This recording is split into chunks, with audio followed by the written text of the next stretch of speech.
I'm a 25-year-old female, and this happened maybe 8 to 10 years ago, and I was 16 to 17 years old. Then I'm from a small village, and I went to school in the nearest big city, which was about 40 km, away about 25 miles, because public transportation was so bad I had no way to get home unless they came for me, or I had to walk 4 kilometers. I lived in a dormitory during the week in the city where I studied. I stayed in the city during the week and went home on Fridays, then back again on Sundays. I always get off the bus at the main station when I arrived in the city around 2 o'clock p. When my boyfriend, who came from another town, also studied in the city, he came by train every Sunday. I waited for him at the station for about an hour and a half and then went to the dormitory. Together that day was no different. I was waiting for him sitting upstairs at the station in a spot where I could see the entire ground floor from above. I had my headphones in and on my phone just sitting there out of the corner of my eye. I noticed a homeless woman wandering around. She sometimes stood still and looked around, but I didn't pay much attention. There are a lot of homeless people in that area. Time passed. I was still sitting, headphones on, phone in hand. Then I saw the homeless woman start walking in my direction. I still didn't think too much of it when she was about a few feet away from me. I noticed she was talking to other people who were sitting nearby, probably asking for money. A few moments later, she had started walking toward me again. I saw her, but I didn't lift my head. Then she stopped in front of me. That's when I looked up. She just stared at me. Her eyes looked like she was high on something. As she was slightly swaying, she was dirty. Honestly disgusting to look at. Some green liquid was dripping from the corner of her mouth, and her face was dirty. She wore a thick coat, gray pants, black boots, even though it was spring, and had a black backpack. She had brown hair, brown eyes, looked around 40 years old, though she could have been younger. I saw her lips moving. She was talking to me. I took out my headphones and gave her my attention. I'm not a rude person, and I always try to speak kindly to people, but when I removed my headphones, she just went silent, just stared at me. What could you say that again? I asked her. Then she spoke again, but I didn't understand a single word, just mumbling. She stared at me with those glassy eyes. I just shook my head. Sorry, I can't understand what you're saying, I told her, and looked at her. At this point, I felt my heart beat faster. I got scared. I didn't know what she wanted, and something about her made me feel really uncomfortable. She started mumbling again, and while she mumbled, she began searching for something in her coat pocket with her right hand. I looked down at her hand to see what she was doing, or what she wanted from me. At this point, I thought maybe she needed help with something. I looked back up into her eyes and waited to see what was going to happen. Then I saw her pull her hand out of her coat and look down at her hand again. She was still mumbling. I then saw a piece of glass in her hand. She slowly slid it up under her coat to her forearm, holding the sharp end in her palm. It was pretty big and sharp, probably about 6 in. That's when I realized something was very wrong. My eyes widened. I was scared. I asked her one last time, a bit more irritated. Now, what do you want from me? It knew that there were people around. It was a train station in broad daylight, so I didn't think she would actually do anything well. Very suddenly, she stepped toward me and pushed the glass toward me, right toward my neck. I reacted immediately. I jumped up in time, pushed her away, and yelled at her, "What the hell are you doing?" She started mumbling more angrily. I had no idea what she was saying. My whole body was just shaking, and I was terrified. I grabbed my travel bag quickly, all while keeping my eyes on her. She was still mumbling, angrily holding the glass shard in front of her, staring at me. "Leave me alone, go to hell," I shouted at her again, and as I rushed off, I saw that everyone at the station was now watching us. I ran outside the station and saw some police officers nearby. I felt relieved. I walked toward them, but I didn't say anything. I knew that if I told them, they'd probably just tell her to leave, and that would be it. So I just stayed close to them. A few moments later, I saw the woman come outside too. She was walking in my direction, angrily looking at me. I didn't see the glass in her hand anymore. I grabbed my bag and walked to a different part of the station courtyard, where she couldn't see me. I was trembling, scared, and in shock. I never saw her again. A little bit later, my boyfriend arrived, and I told him what happened. He was surprised and worried too. He told me to never wait for him at the station again, and I didn't from that point on. I always waited for him at the dormitory. Even now, every time I go to that station, which is rare, I always get anxious and stay alert. I still live in that city now, even after finishing school, and I'm still with my boyfriend. We live together, just knowing what could have happened there if I hadn't reacted in time, or if I had just ignored her. It still scares me. This may sound bad to some. It might sound harmless to others, but I was never found out about these things. It wasn't illegal, as far as I can tell, but I'm not sure what I'm about to say counts, as I just really want to talk about it. Though if my post is removed, I'll understand this all happened when I was 15 to 17. I was in middle school to start off.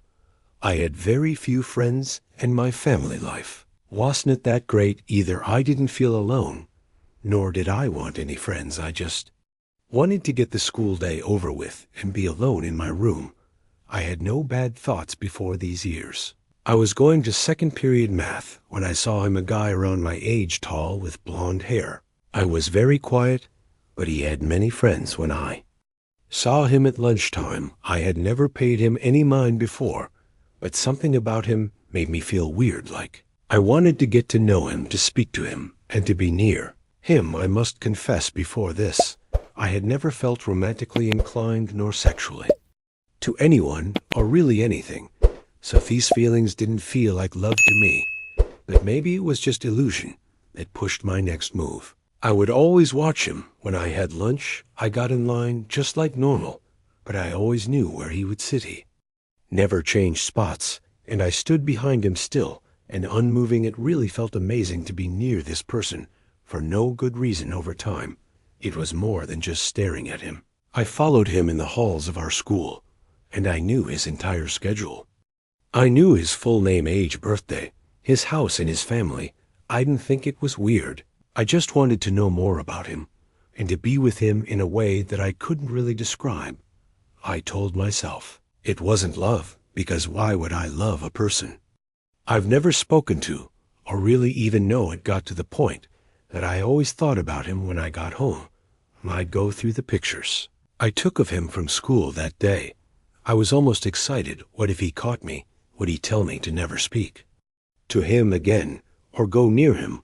Would he think it was nice and speak to me how I want? What would happen? I didn't even care what happened. It wouldn't change how I felt. Nothing. Yet I got bold one day. He had to walk home, so I followed him through the nearby wooded area. He was a pretty fit guy, so he was quicker than I was, and I did get tired of walking so far, but I was determined to follow.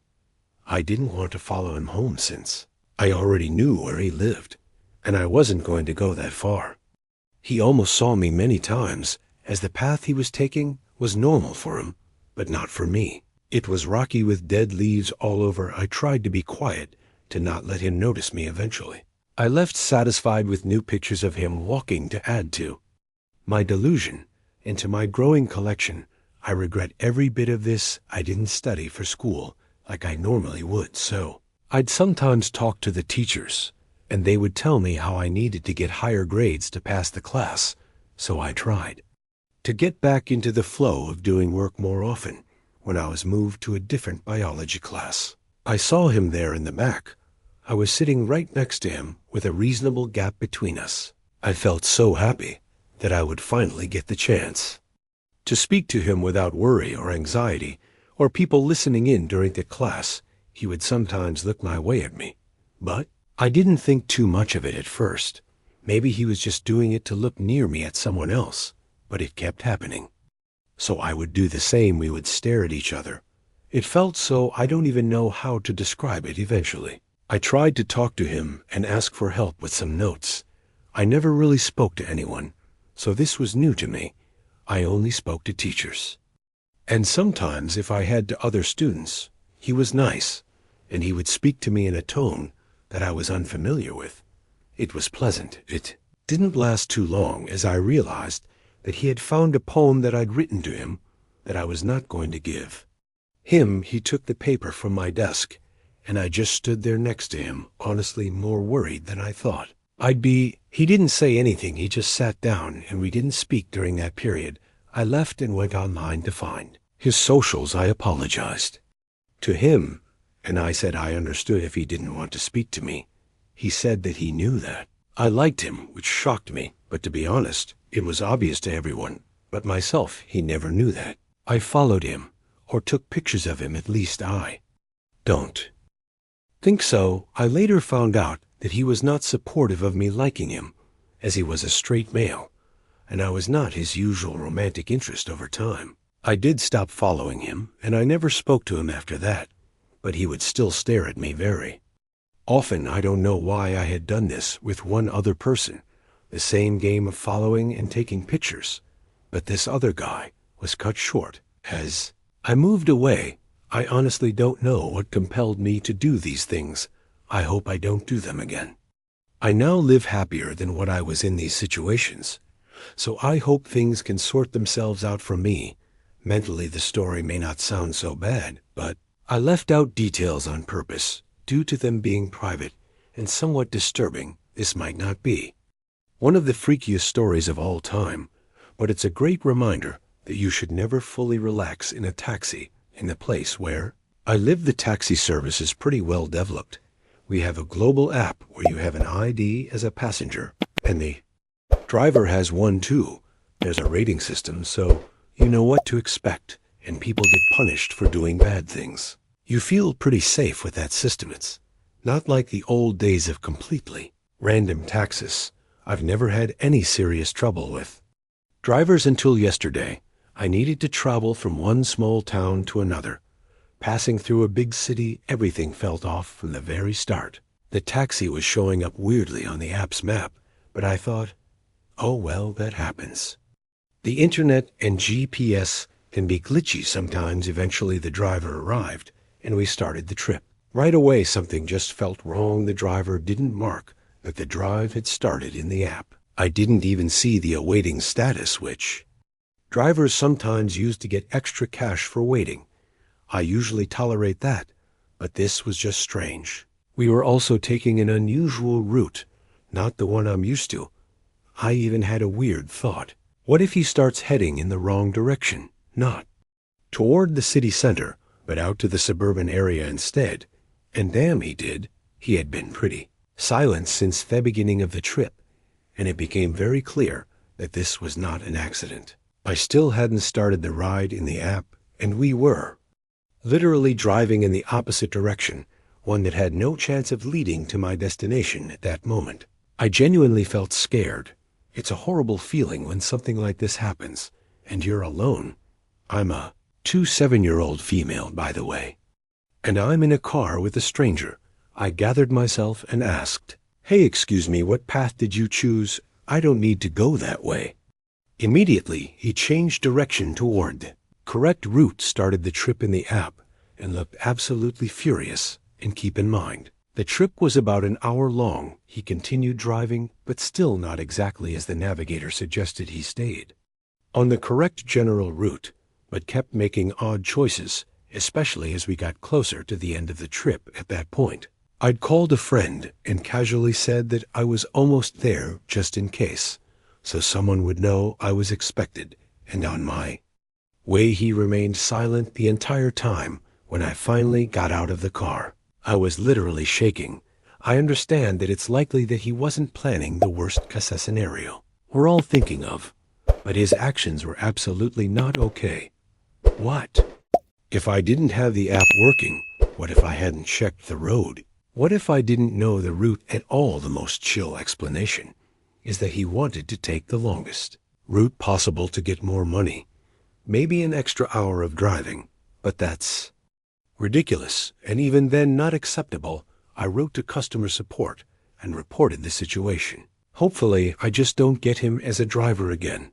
So my story happened a few years ago when I was 10 or 11 at that time. My mom and dad had just divorced, and my mom moved into a small apartment. The building had 2 apartments per floor right across from each other.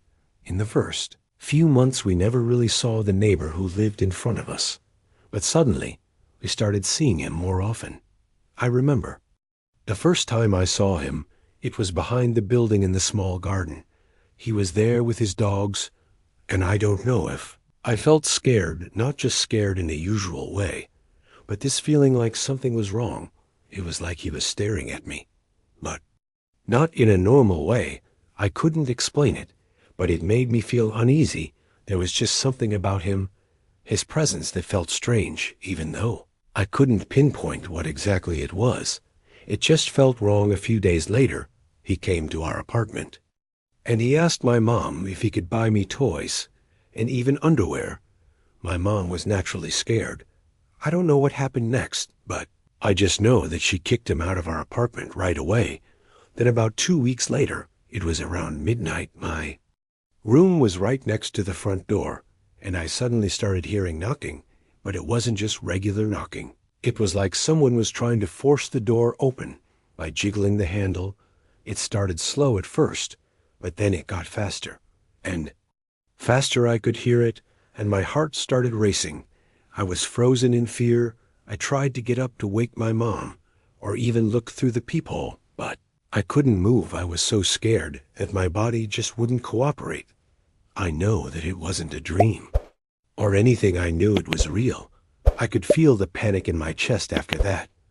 My mom and I moved out quickly, and we never saw him again. But since then, I've really developed this weird paranoia that never really goes away.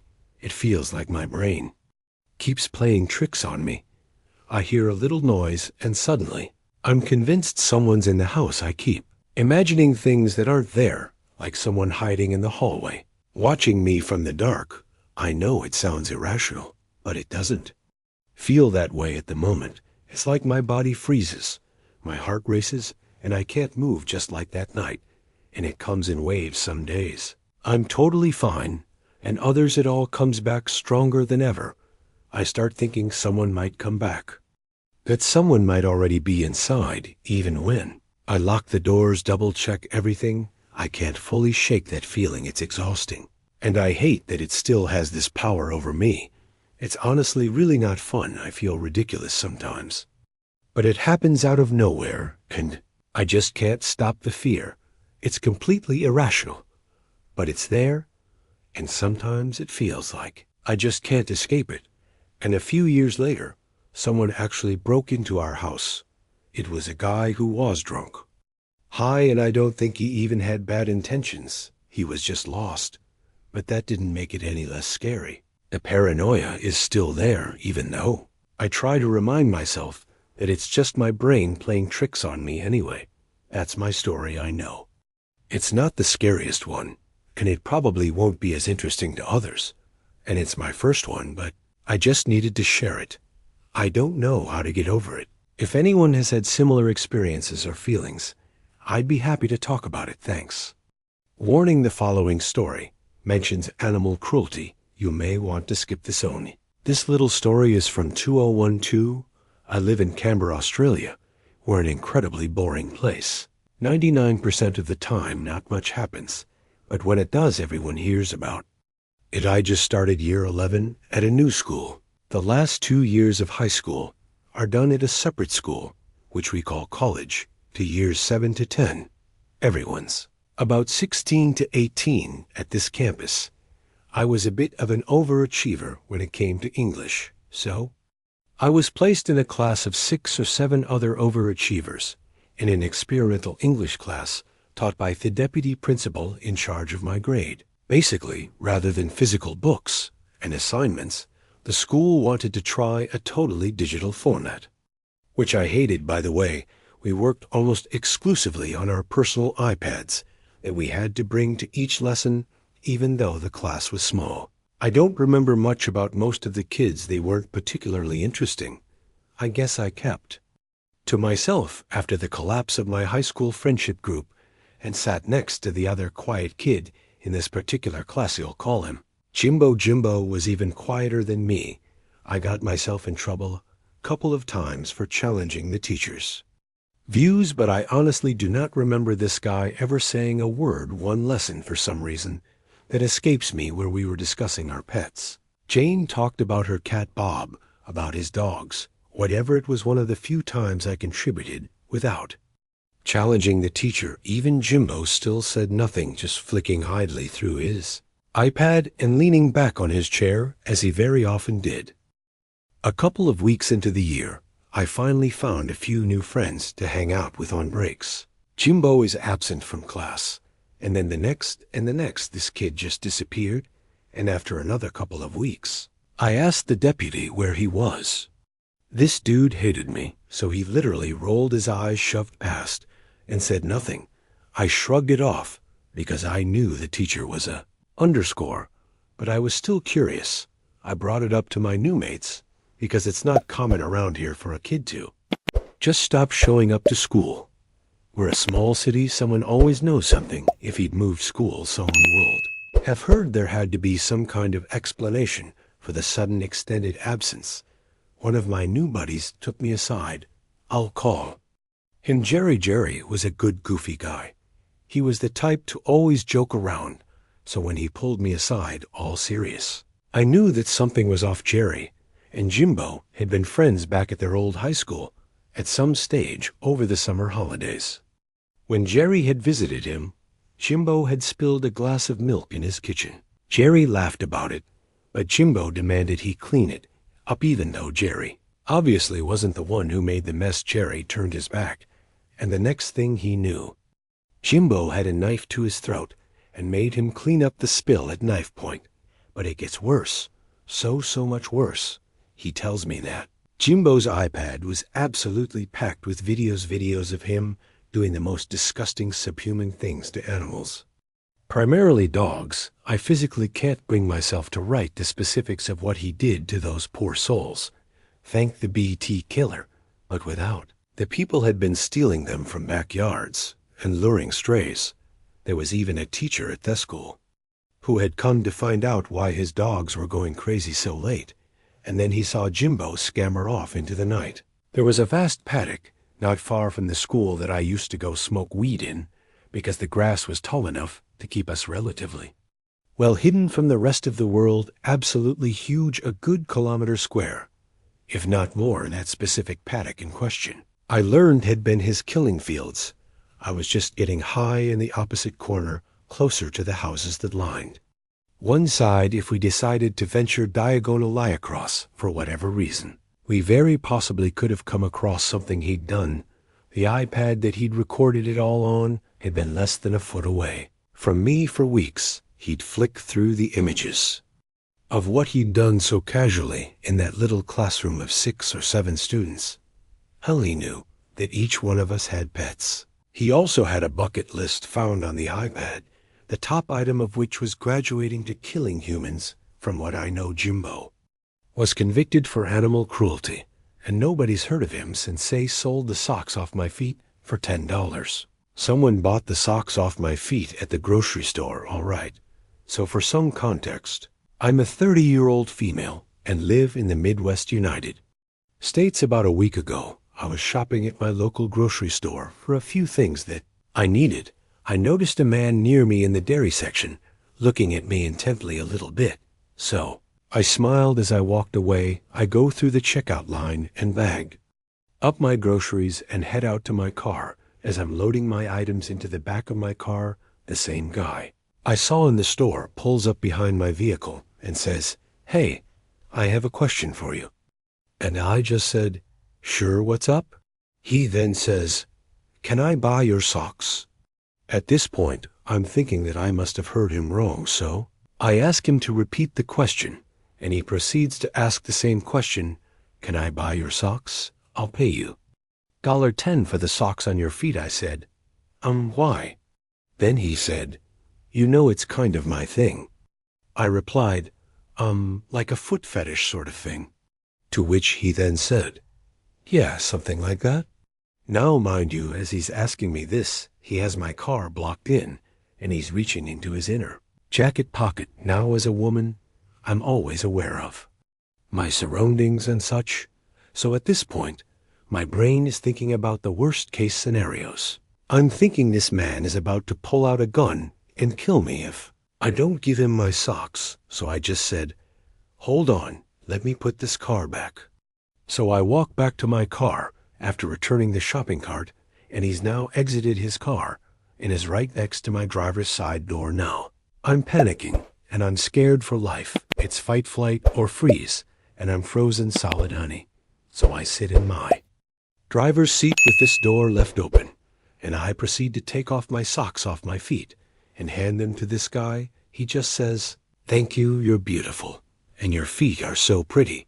He then hands me the $10 and walks back to his vehicle and drives away. Now, this is by far the creepiest and scariest thing that has ever happened to me, and at this point, I'm no longer wearing socks out in public.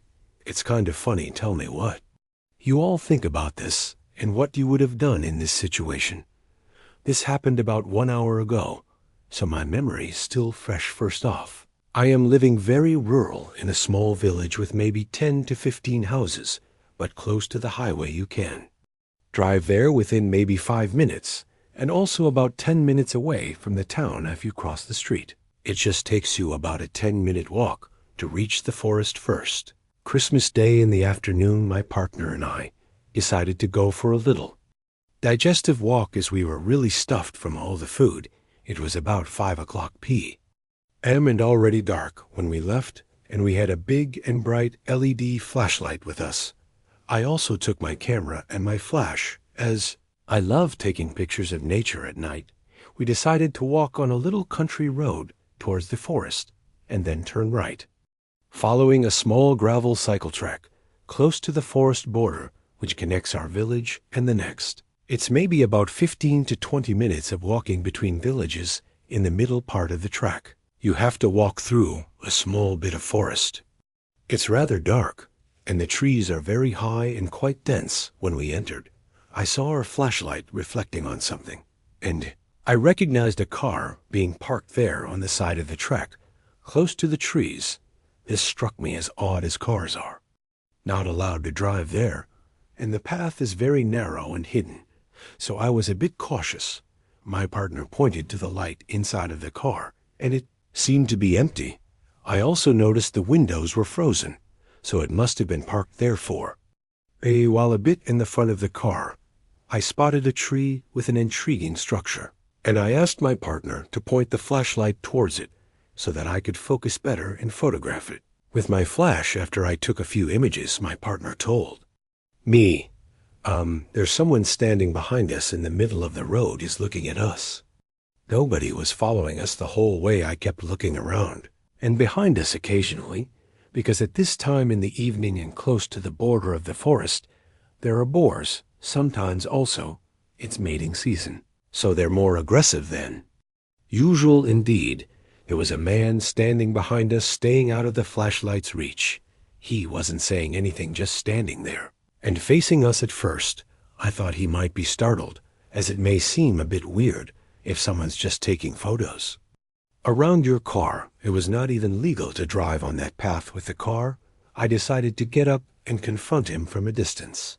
Explaining to him that I was just taking photos of the tree, he didn't react and still just stood there.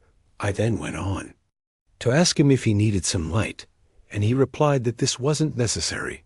It was on, but I was still calm, sure about there being a normal explanation for his behavior. Nonetheless, my partner and I both just decided to get the hell out of there and followed the path leading to the next village. It was maybe 5 to 7 minutes until we reached it. I remembered the letters on his license plate, not the numbers though, unfortunately, and Googled it, and it turned out that he was from a city about 6 hours away from our village. Mind you, the country I live in is in a very strict lockdown right now, so you're only allowed to travel even by car if you have very urgent reasons. After we reached the first lantern of the next village, we looked back and observed the car driving a bit out of the forest, turning around and going back inside. I was able to see that he parked there again and turned the lights off. He didn't leave the forest. We went home on a much longer way than initially. Intended as I didn't want to go back there for obvious reasons, our flashlight battery died on the way, and my phone battery was low, so I didn't want to call the police back then, but I called them as soon as I arrived home and gave them all of the details. Big regret that I didn't memorize the whole license plate, but it was just so surprising that I seriously didn't think about it.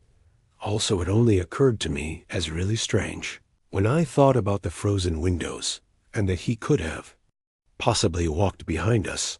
Plus, I'm having no light and not responding. He did seem to be sneaking up on us when I sat down to take the photo, I think. I was very lucky to have my partner, the camera, and the bright light with me.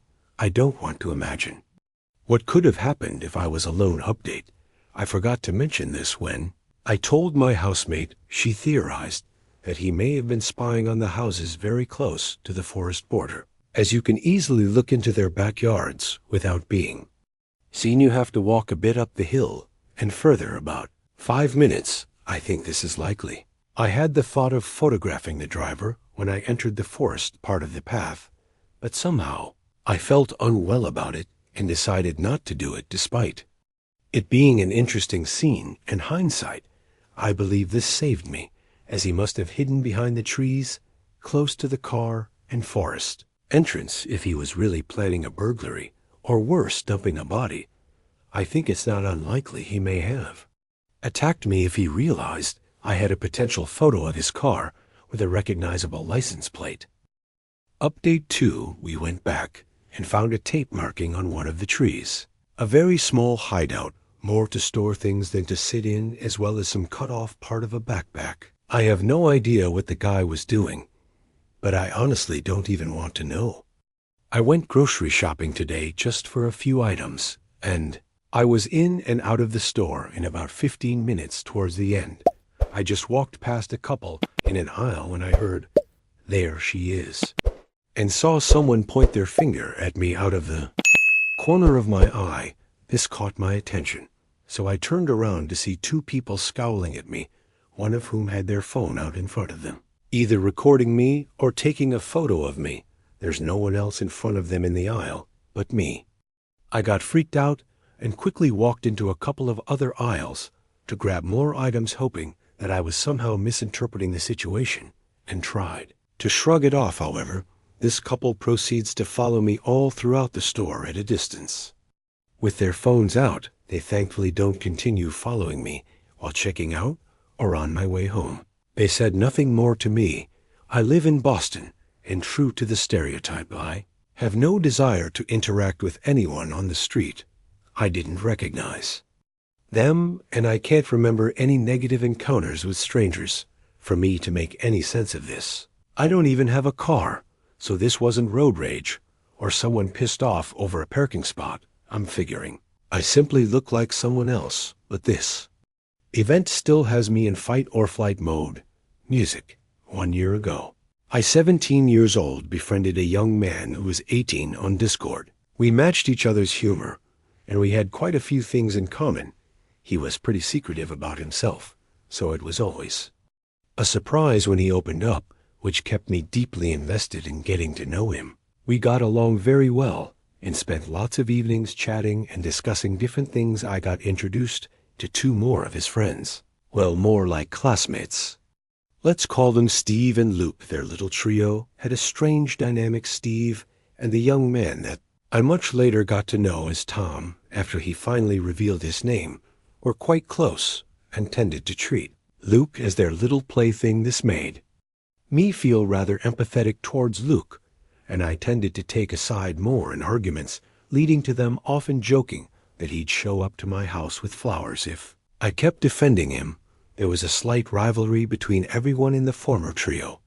My arrival only made things more tense, as all of them started to badmouth each other to me in private. Eventually, Tom and Steve began to avoid Luke and prevent him from joining our conversations. This continued for a while, until Tom suddenly became estranged towards me. He started to fully delete all the messages he sent to me and unadded me everywhere. This happened a few times before. I was fed up with all of them. I broke ties, and honestly, I should have never picked them up again. Hey, Remember me, we used to talk. Who is this? I said, it's me, Steve Tom, and I made a Minecraft server. Mind joining? I eagerly agreed and got invited into the corresponding Discord server. There were a few others in there as well who were not really relevant to the story. I got along with most of the people there, but especially with Steve. Even out of the Minecraft server and public group voice chats, we spent time together. We went down internet rabbit holes about Islaming pixie fairies with pride flags will save the universe and such. Our mutual interest in these rabbit holes filled much of the conversation topics. When we talked, this changed after March 17th, 2024, when at 8 p.m. I received a missed calls from Steven with the text, "Pick up, you'll never forget this. Wait, give me a moment." I said, "No pick up. When do I ever call you randomly? It's important." Steve said the calling lasted about a minute. Steve turned on his camera and asked me a short question that genuinely still makes me feel nauseous. "This is your house, right?" I remained silent for a good second, and I tried to deny it was my house. Then another voice spoke up, belonging to Tom. "It was surprisingly easy tracking you down from your mother's Facebook backyard view pictures. When I tell you, I felt sick to the bone." I remember quickly putting on a sweater and grabbing my phone. At the time, my mind worked on autopilot, and I just wanted to get them away ASAP. My mother asked me why I was going out in the middle of March at 9 p.m. during a rainy night. At the time, I just lied to her that friends were there. "No way, you are actually real," was the first thing Tom said when I opened the wooden gate in our garden. Both men stood with their backs to the streetlights, and I didn't have the balls to shine my phone flashlight onto them. I remained close to the door as Stephen offered me a puff of their cigarette. I declined politely and stood there in awkward silence as the two males just stared at me. The convo was very dry and not deep. Every minute I stayed longer made my stomach twist more and more. It felt so off. I stayed there for about 30 minutes before they offered me the following: "Want to go with us to our car?" I immediately declined and turned around to close the wooden gate to the garden again. Before I could, Tom quickly added that it was just a joke and insisted on drinking a cup of coffee inside with my parents. I declined and desperately tried to get them to leave. It was now 9:30 at this point. "Thanks, man. I really feel unsafe in my own home now." "Just kidding," I told him. "Sorry. Hope I didn't scare you too badly." Tom said I brushed the weird event off and just went on with my life, though I did find myself checking more often if there were people outside waiting for me. April 29th, 2024. "Are you home?" Tom asked. "No." I replied. "Are you sure the lights in your room are on?" Tom says, "I'm not home. Go away." I told him, "But I can see you. Elo, look at your window on your left." He says, "There." I went again to see them, this time in daylight. They had once again shown up to my doorstep together. This was my first time seeing their faces. Steve waved and nervously smiled. I nodded. "What is it this time? Want to go to so-and-so's house together with us?" "No, I don't." "Please don't waste your gas anymore to drive all the way over here," I told them. Yeah, they didn't stop. Steve begged me to allow him to go inside to fill up his water bottle, and so Tom could piss. I declined both and pointed for Tom to piss somewhere in the field. Eventually, I gave in and I took Steve's water bottle inside myself, toffled it up. When I came back, they suddenly were satisfied and happy to go back to their car and leave, of course, not before a weird request. "May I give you a handshake?" When I tell you, it was awkward. Humans have this sensor that tells you how long it's okay to shake someone's hand before it becomes weird. He did not a solid 4 seconds. He held my hand only to make the joke to never wash his hands again afterwards. May 6th, 2024. "Hey, we need to talk. I really want to tell you something," Steve said after a long conversation.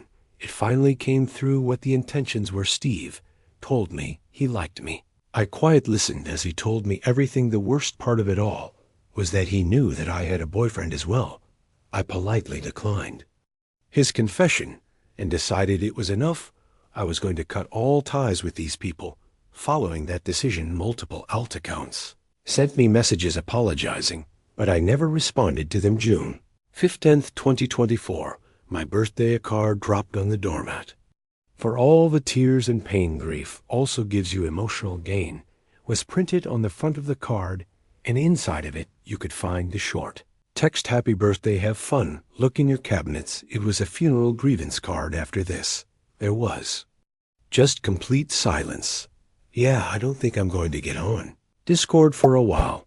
Hey everyone, hope you all enjoyed today's stories. Consider stopping by on my Kick streams sometimes now that I've officially faced I'm streaming multiple times a week on Kick, and yeah, it'd be pretty cool to have you there. It's a pretty fun time, so consider stopping by anyways. Hope you all have a good day, and remember to always stay hungry.